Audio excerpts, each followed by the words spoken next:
This southwest London building houses 6 bed-sitters. According to health inspectors, the stairs are dangerous and the rest of the house is riddled with structural defects. Cooking facilities are poor and possibly unhealthy, and this is the bathroom shared by its tenants.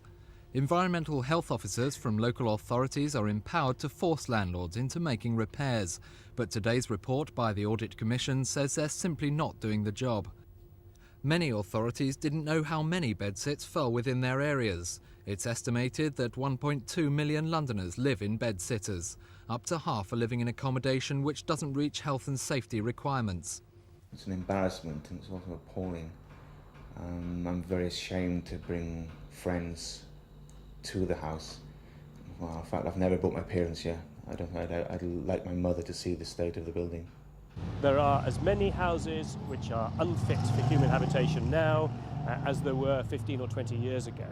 And in part, we think that that can be traced to the fact that councils are not aggressive enough in bringing enforcement notices and prosecuting people who are landlords of unsatisfactory housing. But campaigners believe the problem in London is much worse and that up to 80% of bedsits are in a substandard condition. They say the problem stems from the fact that local authorities, while having the power to pursue landlords, aren't obliged by law to do so. We want to see the government take responsibility for this problem.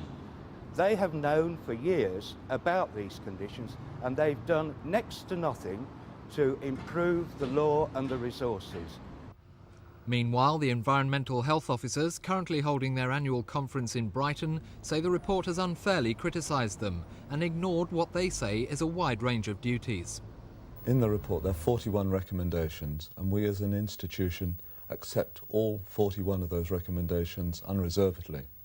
Having said that though, the report or the analysis is a very crude one, and it's only looked at 2 areas of our work. One's enforcement and the other thing is the processing of grants.